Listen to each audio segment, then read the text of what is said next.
The Prophecies of the King. Geoffrey of Monmouth. The Life of Merlin. A 12th century text. Avalon is the island of apples. Men call it the Fortunate Isle, because the island produces all that is desired. The fields have no need of ploughs, or farmers, or cultivation, because nature produces everything that is needed. Grain and grape vines grow wild, and the woodlands of apple trees emerge from the short meadow grass. Everything grows from the soil without effort or interference, and the people there live 100 years or more. 9 sisters rule in Avalon, and they impose fair laws on those who come to them from our country. The leading sister is named Morgan. She excels the other sisters in her beauty, and she is more skilled in the healing arts. She has learned what useful properties all the herbs possess, so that she can cure the sick. She also knows the art of shape-shifting and can soar through the skies on wings like Daedalus. Whenever she wishes, she will descend through the air to land on the shores of France. After the Battle of Camlan, we took away the wounded King Arthur. We were guided by Berinthus, who knew the seas and was skilled at star navigation. He steered the ship, and we arrived at Avalon with our king. Morgan received us with due honour, and she placed the king on a golden bed in her chamber. She uncovered his great wound and examined it carefully. She said that he could be healed by her skills, but only if he stayed with her for a long time. Rejoicing, we entrusted the king to her care and spread our sails to return to Britain with favouring winds. Merlin spoke.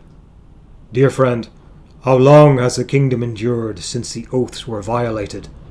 It is no longer the kingdom it was. Evil fate has roused the nobles and set them upon one another. They have caused disorder and impoverished the country. All goodness has departed, and desolate citizens cannot man their defences. Saxon people, the invaders shall come, fierce in war. They shall cruelly overthrow us and take our cities. They will violate God's law and abuse his holy places. And God will certainly permit this destruction because of our crimes and because it will correct our foolishness." Then Taliesin cried out, "Then the people should send someone to Avalon. Tell the king, if he has recovered his strength, to come back in a swift ship. Ask him to drive off the enemy with his former strength and re-establish his citizens in a place of peace." "No," said Merlin. "Once they have fixed their claws on our shores, these people will not leave. They will enslave our kingdom, and our people, and our cities. They shall dominate us and impose their oppression upon us for many years. But 3 shall arise from amongst our people. They shall resist with great courage. They will kill many, but in the end, they too will be overcome. Because the highest judge, God himself, has decided that, because of their weakness, the Britons shall lose their noble kingdom for a long time.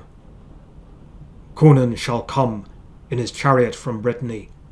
Cadwalder, the venerated leader of the Welsh, shall join the Scots and the Cumbrians. They will form a league with the Cornishmen and the men of Brittany. They will return the lost sovereignty to the people. They will expel the enemy and renew the times of Brutus. They will return the cities to their sacred laws, and the kings shall begin to conquer remote people once more. In a mighty conflict, they will subjugate and renew their own realms." Taliesin spoke. "I do not think that anyone living now will be alive to see that. You have seen more savage battles between fellow citizens than anyone else." "That is so," said Merlin, "for I have lived a long time, and I have seen many struggles both between our own people and the barbarians who have disturbed everything.